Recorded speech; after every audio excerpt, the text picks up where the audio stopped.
Alex Nassar. 13-13 sur Move, c'est l'heure de la Zoombactu de Guéran. Comme tous les vendredis, t'es en mode international, Guéran. Nous sommes le 6 octobre 2017, le 279e jour de l'année, et François Fillon n'a toujours pas rendu l'argent. Sinon, il y a 1140 ans, mourait Charles le Chauve. Ah. Oui, pour tous les chevelus égoïstes comme Lise et Greg, ça ne veut rien dire du tout. Mais pour Nassar et moi, c'est un peu une sorte de Michael Jordan médiéval. Oui, big up à toi, Charlus, la calvitie n'est jamais finie, Moret. Et sinon, on souhaite une bonne fête à tous les Bruno.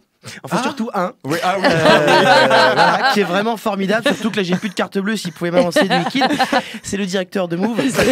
Pour les autres, Bruno, bonne journée aussi, hein, sauf Bruno Gollnisch, lui, on s'en fout.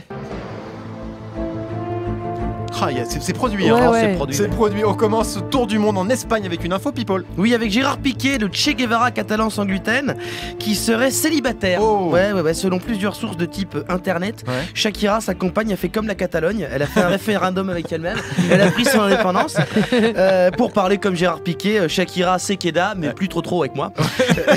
Du coup, alors certains blogs portugais annoncent que le couple divorce. Si c'est la vérité, c'est très con de divorcer parce que vous n'êtes pas mariés. Donc ne le faites pas, moi je dis ça pour aider. C'est bien, merci. On part maintenant en Corée du Nord. Oui, c'est notre bon plan voyage pour un week-end insolite en amoureux. Non, je déconne. On va parler d'un truc un peu moins bucolique. Kim Jong-un, dont il a été question dans l'envoyé spécial diffusé hier sur France 2. On a eu le témoignage de son meilleur poteau, Dennis Rodman, ancienne star des Chicago Bulls, époque Michael Jordan, qui décrit son pote comme un mec, qui décrit Kim Jong comme un mec hyper détendu du slip, qui aime les plaisirs simples comme le jet ski et aller au karaoké.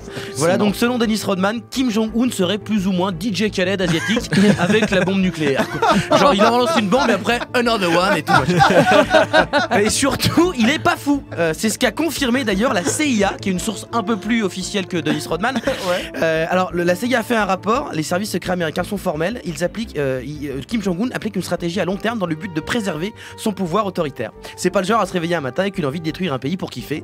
Donc selon la CIA, entre les lignes, on voit que entre Trump et Kim Jong, le fou, c'est Trump. C'est bien résumé. Trump, il en est encore question maintenant, puisqu'on part aux États-Unis. Mais juste avant, on va parler du vice-président Mike Pence, qui a dit que l'objectif des Américains, c'était de retourner sur la Lune et même au-delà. Donc la plus grande inspiration de Washington, c'est pas Lincoln ou Kennedy, c'est Buzz l'éclair. Vers l'infini et l'au-delà, comme dans Toy Story. Comme dans Toy Story, Donald Trump sinon. Oui, suite à une fausse manip, on a découvert que Donald Trump avait un ghostwriter pour certains de ses tweets. Incroyable. Il avait un auteur, un mec qui s'appelle Dan Scavino. Alors, il a envoyé un tweet de merde en même temps sur son compte perso et sur le compte de Trump, c'est comme ça qu'on l'a grillé. Alors je dis ça, quand même respect aux équipes de Trump, parce que ça a dû être chaud de recruter un mec encore plus con que Donald. Parce qu'il faut les faire les tweets, il faut les sortir, il y en a des gratinés. Et on a découvert autre chose sur Trump, mais pas sur Twitter. Oui, alors Donald Trump a placé à peu près toute sa famille à la Maison Blanche, sa fille, son gendre, tout le monde, en tant qu'emploi plus ou moins fictif.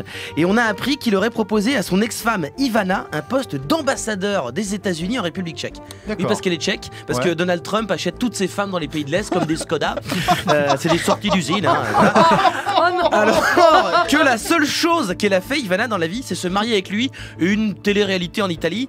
D'ailleurs, elle a refusé le poste en disant pas envie d'être ambassadrice. Après, je peux plus aller à New York ni passer mes vacances à Miami. La pauvre.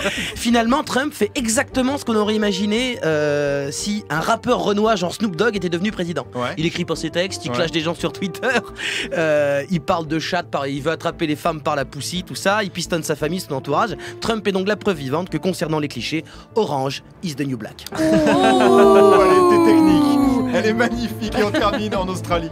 Oui, avec une belle nouvelle pour Kevin et Muriel et tous les autres grands fans de soirée mousse entre amis, les aficionados de quart d'heure américain et de DJ moyen nommé Didier Khaled.